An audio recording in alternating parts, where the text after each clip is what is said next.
All right.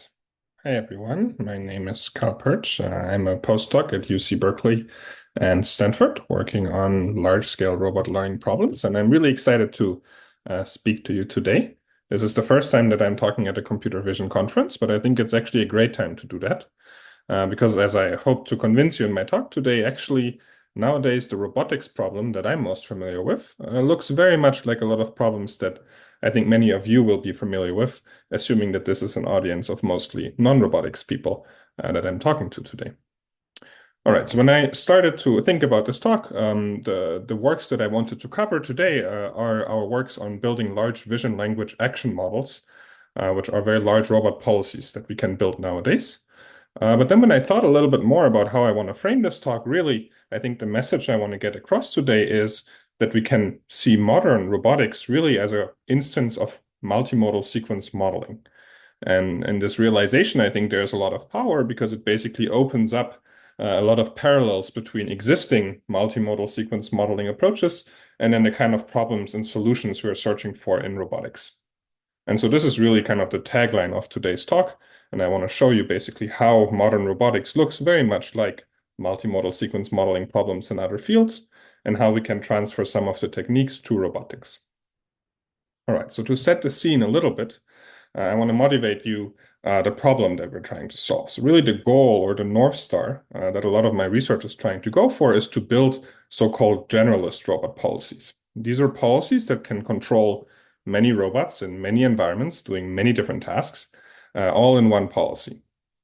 And so the kind of canonical approach that we're trying to take towards this goal is to do what everybody in machine learning does, which is to build a large data set, in our case, a robot data set, and then somehow train on that to derive a generalist robot policy that can, once trained, control many, many different robots. Okay, and so like in any other field of machine learning, there's really two key questions here for building such robot foundation models, if you want to call them like that. On the one hand, the question is, where do we get the data from? And then on the other hand, the question is, once we have the data, how can we model the data distribution well so that we get the kind of policies that we want in the end? Okay, and so in today's talk, I don't want to focus too much on that first point because we have actually made quite a bit of progress on this recently. Specifically, I want to shout out some recent work that I co-led with folks at Google and a lot of collaborators all over the world in this big collaboration effort called Open Cross-embodiment, which is a large open source robot dataset that we built and released last year. It consists of more than 1 million robot episodes collected across many, many different robot embodiments. And it covers many scenes, many skills, and is really kind of the largest and most diverse robot data set to date. And it's a very nice resource for large-scale robot learning research because it is large, it's diverse, and it is open source. So for the remainder of this talk, I will talk about models that we built on top of this data set. All right.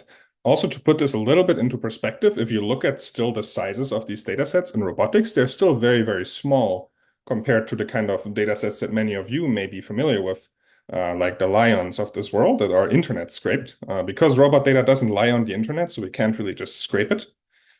So we have more data than we used to, but it is still quite little data compared to what, for example, people in vision language modeling are dealing with. All right. So assuming that we have some data source that we can leverage, what I want to focus on in today's talk is really the question, how can we train models on this data source? And in order to understand this a little bit better, we kind of need to first agree what is the goal, what is the kind of model we want to train. And so in robotics, the thing that controls the robot is what we call a policy. And such a policy takes in typically some observation, usually it's some sort of camera image, a task definition, which nowadays most of the time is in form of a language instruction, like picking up the spoon. And then what it's supposed to produce is some sort of robot control action, which we can then pass to our robot and it can execute it and then we loop. And so the particular form of action can differ from robot to robot, but for the sake of this talk, we will assume it's some sort of robot arm end effector position that we're giving to the arm that it's supposed to reach, like some delta in its end effector position. Okay. Now, if we set out with the premise that we want to fit this very large and diverse data distribution, and this is what our policy looks like, I think one thing we can do here is squint a little bit And this diagram of what we're trying to learn may actually look quite familiar to a lot of you. If you replace the robot image with maybe a slightly more regular internet image and the language command with something different, like caption the scene, and then the output with, for example, some sort of caption that the model can produce, then I think this whole thing actually looks very familiar. It actually looks very similar to what a vision language model in modern computer vision research looks like, right? It takes in an image, it takes in some sort of task definition, and it produces an answer. Okay.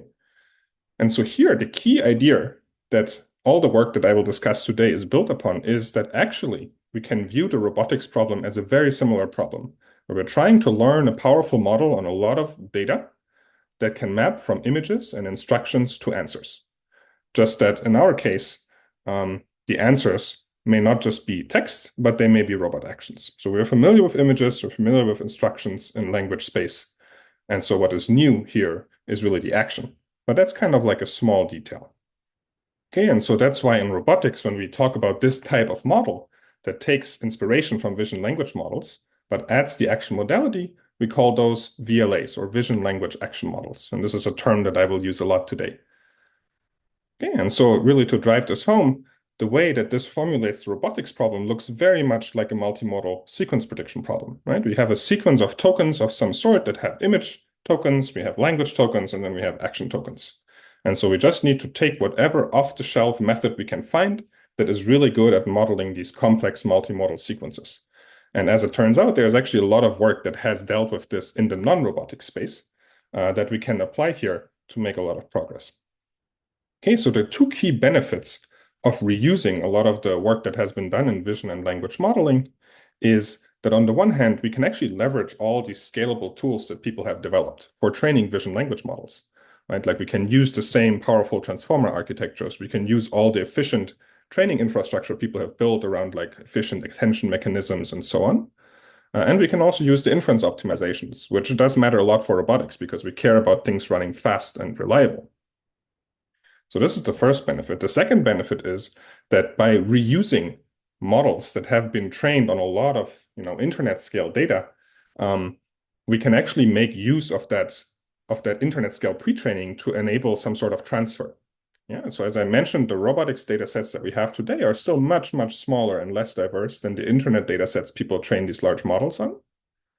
And so by pre-training on these large internet data sets and then adapting the models for robotics, we can actually get a lot of this transfer and get a lot of robustness and generalizability into our robot policies that we wouldn't be able to get otherwise. And I will go into examples and details of this in future slides. Okay, so I hope that I could motivate this research direction of trying to reuse large vision language models for robotics. And I want to talk about a particular work which we have released a few months back called OpenVLA. So again, the term vision language action models, and here the key is that it's an open source vision language action model we built and released to the community. So this is joint work with shared first authors Mujin and Sid, both from Stanford, and there were a lot of other collaborators, many of them from TRI, the Toyota Research Institute, which provide a lot of the compute that enabled us to do this kind of research. All right, so let's talk about how we can design such a vision language action model for controlling robots. So as I said, basically it is a multimodal sequence modeling problem. We have image token, language token, and action tokens. And then when you think about how we can design a model like this, we may come up with an architecture that looks roughly like this. And this probably now looks really familiar because this is basically what a modern vision language model looks like, right? So you have some image input that you feed into a vision encoder, and it produces some sort of soft tokens that you then feed into your language model alongside some language tokens that represent the instruction. And then the only real difference here is that the things that we make the model decode are not language tokens, but they're some sort of tokenized action representation. And so here, whatever we choose as the representation, it will basically get detokenized after it's predicted by the model. And then in our case, it will get basically translated into these 7-dimensional robot actions that represent, broadly speaking, end effector translation, rotation, and then the gripper open-close movements. Okay, and so what specific action representation we use here is a little bit of a design choice and not so important. for all the works that I'm presenting today, we're using a very simplistic approach where we're taking every single dimension of our action space and we're just uniformly binning it into 256 bins to discretize them. Because once we discretize them, we can just treat them as tokens and the model can just be trained with the regular transformer cross-entropy loss. And so this is a technique that has been popularized by prior work, notably RT2, which is a Google paper that also introduced this type of action representation for robotics, and it seems to work pretty well, and so we just adopted that here too. All right, so there's a few more details. Specifically for the model we trained in OpenVLA, we used an existing VLM called Prismatic, which makes a few modeling choices that we adopt here. Most notably, it has a 2-stream visual encoder, which combines a contrastively pre-trained Siglet model with a Dino V2 model, which may capture a little bit more spatial features about the scene, which we found to be helpful for robotics, so we use that. And then for the language model, we use a Llama 2 backbone. At the time when we started the project, this was like about state of the art. Nowadays, of course, you could like replace that with any other language model of your choosing. You could use a Llama 3 point, whatever you want, and it would work just the same or better, hopefully. But this is kind of a technical detail and it doesn't really change anything about the overall method. It just used to be the good model when we started this project. All right, so with these details in place, this is what we call the OpenVLA model. A few more details about the training here. We basically pre-trained this on this large robot data set I mentioned earlier. It's around 970,000 robot demonstrations. And it was trained for a total of approximately 23,000 A100 hours. This is maybe not a very large number for vision language model research, but it is a fairly large number for robotics research. And it really shows how these models can scale. Basically, this is a way for robotics to leverage these large compute resources and actually use them to generate large policy models. That has not happened in this way before. All right, talking a little bit more about the data. So I mentioned we are using this data set I talked about earlier called the Open Cross-embodiment data set. Like in other fields of vision language modeling and language modeling, data curation is key. And so also for this paper, we did quite a bit of data curation. Specifically, the way this worked was still very heuristic. So I basically looked at all the individual data sets that make up this open cross-embodiment data set, and I came up with a few heuristic rules. Things like, okay, we only want single arm end effector control data sets. We don't want any data sets that don't have images. We want to downweight data sets that are overly redundant or niche. So there were some data sets in there that had like very narrow single tasks that we didn't find too relevant for other people. So we removed those and then we upweighted data sets that were a little bit more interesting, had more diversity and so on. Okay, so this is a very heuristic process, but we found this to be important to make use of these diverse robot data sets. All right.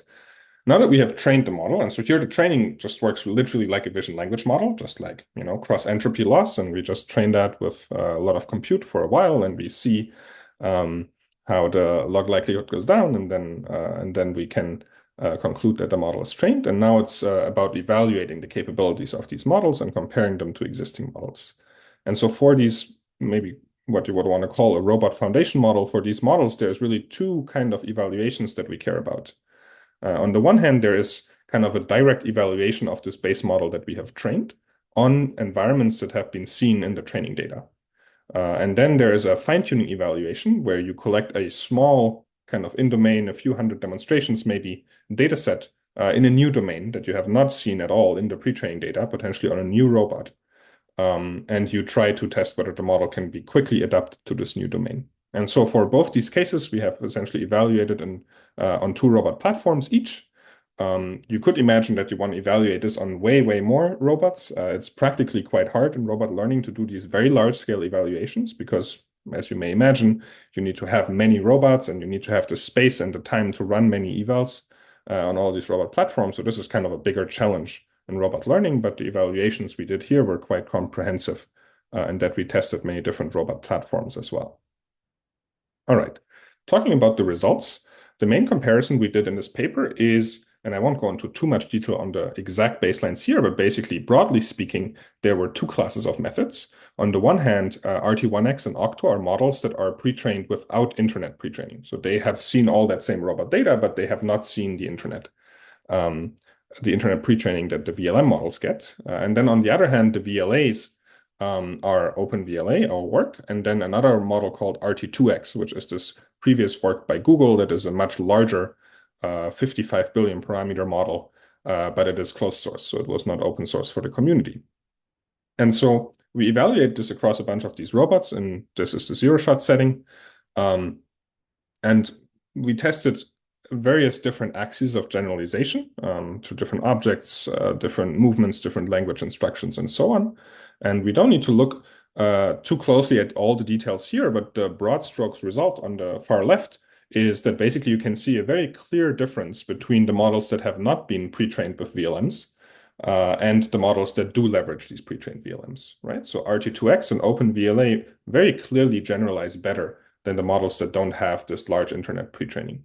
And there is some differences between RT2X and OpenVLA, but those are not to be over-indexed. I think there's fairly easy explanations. OpenVLA has been trained on a little bit more data than RT2X, so it is not necessarily surprising, even though it is quite a bit smaller, that it is a little bit better. But the key result here is that basically the VLM pre-training allows us to get policies that are much more generalizable without collecting a lot more robot data, which is a really important result. Giving a few examples here to give you an idea of what this looks qualitatively. So basically, we're trying various different types of generalization on this rather cheap robot arm that we're using for a lot of our evals. We also had specific evals where we tried to test language grounding. So we initialized the robot in the same scene, but then changed the language instruction and essentially make sure that it actually listens to the language instructions. And there we found the VLM as the policy backbone to be very helpful because it's by pre-training already kind of conditioned to pay close attention to the language instruction. So this turned out to work really well. And then we also tested on some slightly more out there kind of tasks. So this is a task where we asked the robot to move the Coke can to Taylor Swift and test whether basically the VLM pre-training remembers the concept of Taylor Swift. This works reasonably well for RT2X. It doesn't work for OpenVLA. This is not too surprising because OpenVLA has not been co-trained with the internet data. When we do the robot fine-tuning, we basically only use robot data. Whereas for RT2X, a lot of the internet data is kept around. And so it can retain this concept of Taylor Swift, whereas OpenVLA forgets it. But this is, I think, easily solvable if you were to co-train OpenVLA with more internet data at the same time. All right. So apart from the zero-shot setting, we had the second setting that we were interested in, which is the fine-tuning setting. And here the baseline is a very strong one. It's called diffusion policy. Broadly speaking, this is a diffusion model that people have trained to produce robot actions. It's a very strong baseline, turns out to work very well on these kind of narrow, very precise tasks. And so what we find in our evaluations here is that diffusion policy is really strong in these kind of narrow setting. These are the free tasks on the left here, where OpenVLA can merely match, in most cases, the diffusion policy result. But then on the right side, there are more diverse multi-instruction tasks that we fine-tune with, and there we do see a clear difference in performance where OpenVLA pre-training really works better than the narrow kind of diffusion policy models that are only trained on this narrow in-domain dataset. So here we really see the power of this generalist pre-training that allows our policies to be much more robust. All right. So apart from these kind of encouraging results where we have seen that the policies actually work and generalize better, we also in the paper have shown a few additional results which really show the promise of leveraging the VLM or LLM ecosystem for robotics. So here, without much implementation, we just took the Hugging Face default implementations for things like LoRa and showed that essentially you can fine-tune these models with very little compute and very little GPU memory and achieve very comparable performance to full fine-tuning. And we could also very easily try quantization, and we have basically shown that you can quantize these models and you can run them on much smaller GPUs, and you still get very comparable performance.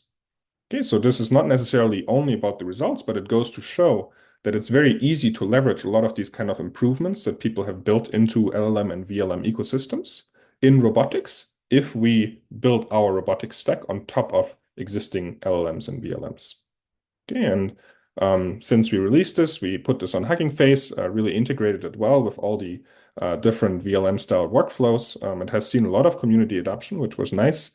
It has been downloaded an order of magnitude more than the next most downloaded model on Hugging Face in the robotics domain. And what I was most excited about here is to see that people have actually taken the model and have built stuff on top of it that we didn't even build ourselves. So things like here is an example of the NVIDIA Jetson people, which is a kind of robotics edge compute platform, um, who have taken our OpenVLA model and have quantized it and have made it run faster on their platform, which is great. And one thing out of their tutorial that really stood out to me is this sentence that they said, overall, training these models is really very similar to training any other vision deep learning model. It just happens to be a robotic model, but really the workflows and the whole training process looks very, very similar to existing multimodal sequence models, and it's not at all specific to robotics. Okay, so with this, we have kind of seen the first example of how we can build robotics pipelines on top of vision language model backbones. And we have really seen the power of transferring over many of these things to robotics, like model architectures, training objectives, training infrastructure, and then also the efficient training and serving techniques that people have developed.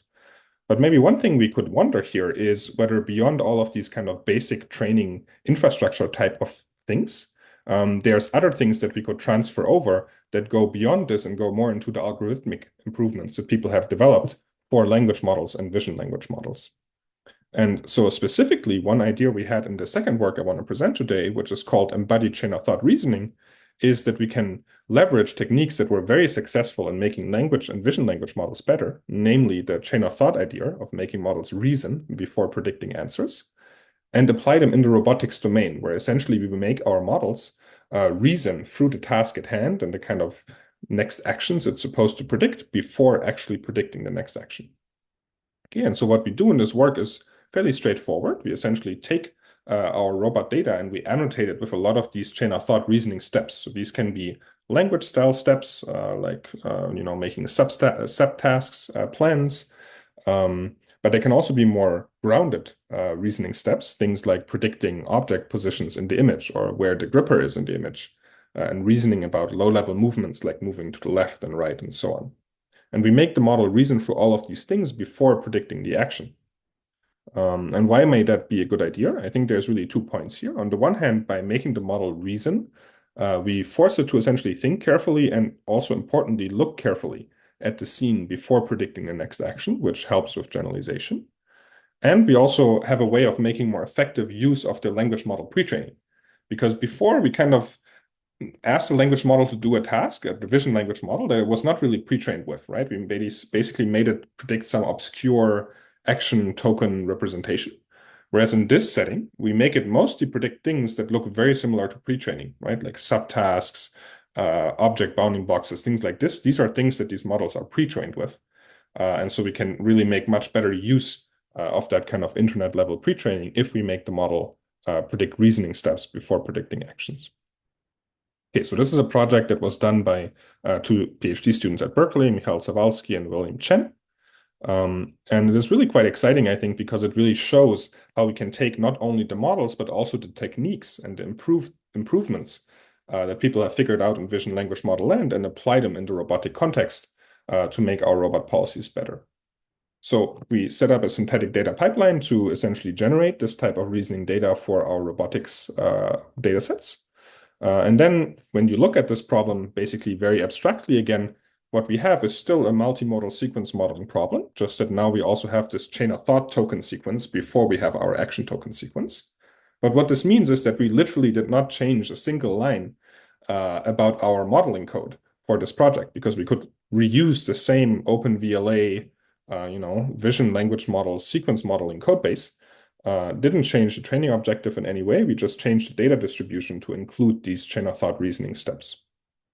And then what you can see after you train this model is that it works very well on predicting these various reasoning steps. It can make subtask plans, it can detect objects, and importantly, when we do the quantitative evaluation on a bunch of kind of generalization settings in the same bridge environment you have seen before with the little robot picking up stuff, we can see that it leads to a substantial performance improvement, 30% absolute performance improvement and success rate over the baseline trained on the same robot data set, but without reasoning steps.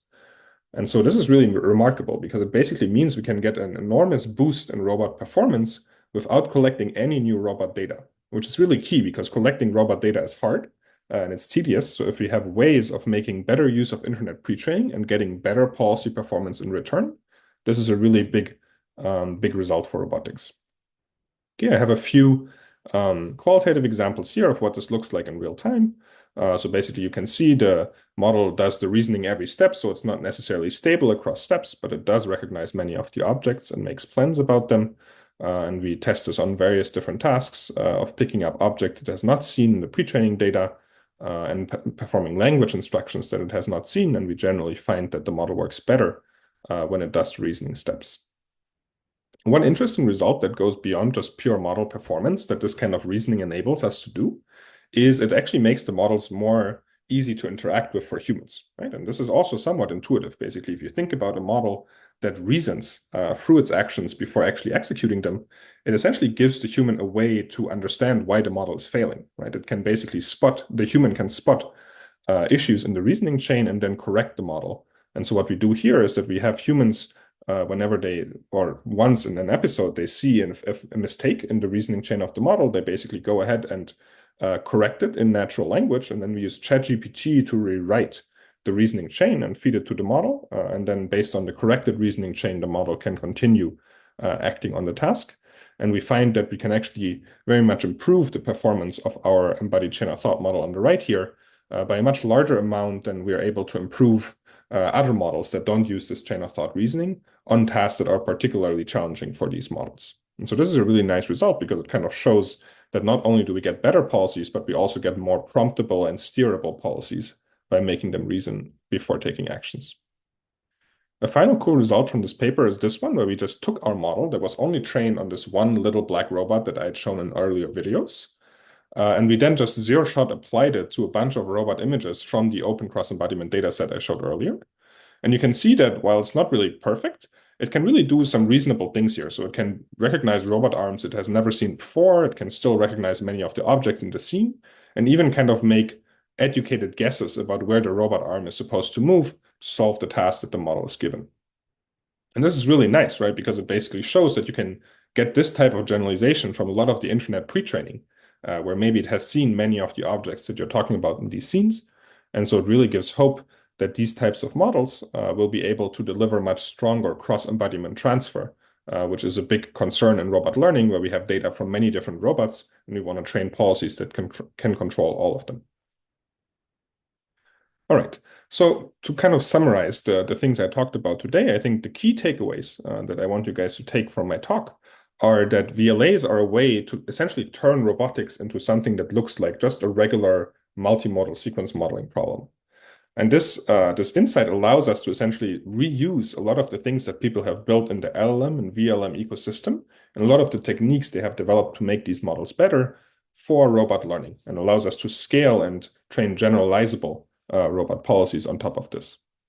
And maybe the more future-looking point here is that there is still a lot of upside and a lot of potential in figuring out better ways to actually leverage that internet pre-training data for robotics. Today, I've only shown with this chain of thought reasoning one way, which we have explored, but clearly there's probably better ways to make this even stronger and to get policies that generalize much, much better than what we can train today.